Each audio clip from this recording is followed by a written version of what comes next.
আমি যেটা শুরু করছি আজকের হচ্ছে নাকি। আচ্ছা দাদা, আমাদের এই সোনার বাংলা, আমাদের এই সোনার রাজ্য, সেই রাজ্যে রাস্তা দেখতে পাওয়া যায় যে রাস্তায় পিচ উঠে যায়, সেটা নিয়ে বললে আবার রাজ্যের মুখ্যমন্ত্রী গোসা হয়।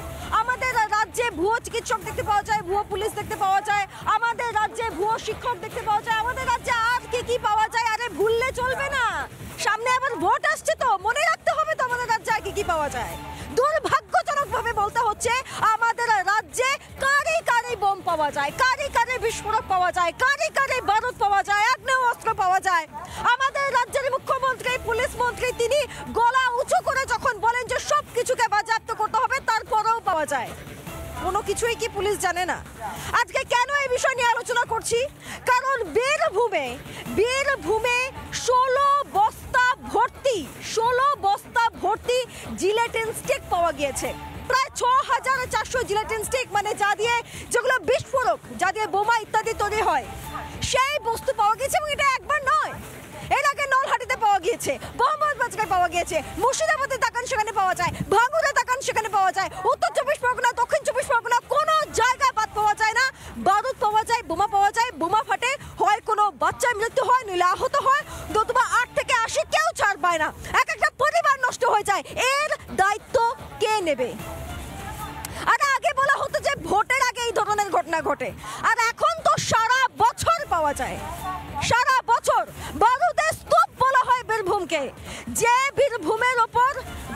বীরভূমের দায়িত্ব ছিল মমতা বন্দ্যোপাধ্যায়ের একেবারে কাছের ঘনিষ্ঠ একজন নেতা, যাকে প্রায় ডানহাত বলে ধরে নেওয়া হয়, অনুব্রত মণ্ডল, যিনি এখন তিহার জেলে। তিনি থাকা সত্ত্বেও তারপরেও এই ঘটনা দিনের পর দিন ঘটেছে। আর কতদিন প্রশ্ন তুলবো, আলোচনা করবো, তবে তার আগে দেখুন একটা বিশেষ রিপোর্ট।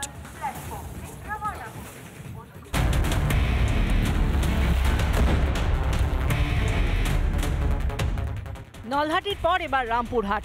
উদ্ধার হলো 16 বস্তা ভর্তি 6400টি জিলেটিন স্টিক। রামপুরহাটের হস্তিকন্দা মোড়ের একটি পরিত্যক্ত বাড়ি থেকে উদ্ধার এই বিপুল পরিমাণ বিস্ফোরক। স্বাভাবিকভাবে বীরভূম জেলার নিরাপত্তা নিয়ে প্রশ্ন তুঙ্গে। ঝাড়খণ্ড লাগোয়া এলাকা থেকে এত পরিমাণ বিস্ফোরক উদ্ধার, কি করছে বাংলার পুলিশ? নাকা চেকিং কি শুধুই নামকাওয়াস্তে? নলহাটির ঘটনার তদন্ত করছে এনআইএ, আর তার মাঝে ফের বিস্ফোরক উদ্ধার।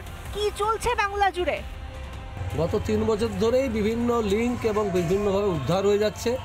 এতে বড় বড় রথী, মহারথী সবাই জড়িত রয়েছে, এবং এখানে বীরভূমে এখনও পর্যন্ত 3-4 জন গ্রেপ্তার হয়েছে, এবং 1.5 শতাধিক নাম কিন্তু এনআইএ র্যাডারে জলজল করছে। অঞ্চলে প্রচুর পাথরের খাদান আছে, সেই খাদানের জন্য অনেকে এই জিলেটিন স্টিক ব্যবহার করে থাকেন, এবং দীর্ঘদিনের একটা অভ্যেস, মাঝে মাঝে ধরা পড়ে। তো পুলিশ তদন্ত করছে, এবং তদন্ত করছে বলেই পুলিশ এগুলো ধরা পড়ছে, যেগুলো বেআইনিভাবে আসছে সেগুলো ধরা পড়ছে। বিরোধী দলের কাজ বিরোধী দল করবে, কিন্তু ওরা সবসময় মিথ্যা কথা বলে থাকে। ওদের বহু লোক ধরা পড়েছে, ওরাও এর সঙ্গে যুক্ত আছে, ওদেরও অনেকে খাদানের মালিক আছেন, তারাও এই ব্যাপারে যুক্ত আছেন। পঞ্চায়েত ভোটের আগে থেকে মুর্শিদাবাদ, দক্ষিণ 24 পরগনা সহ রাজ্যের বিস্তীর্ণ এলাকায় বোমা বারুদের রমরমা। আর কত বোমা রয়েছে বাংলায়? কিছুদিন আগে মুর্শিদাবাদে ফের বল ভেবে বোমা নিয়ে খেলতে গিয়ে আহত হয় এক রক্তী শিশু। জেলায় জেলায় এত বিস্ফোরক বোমা, তা নিয়ে কি আদৌ চিন্তিত রাজ্যের প্রশাসন? রিপাবলিক বাংলা।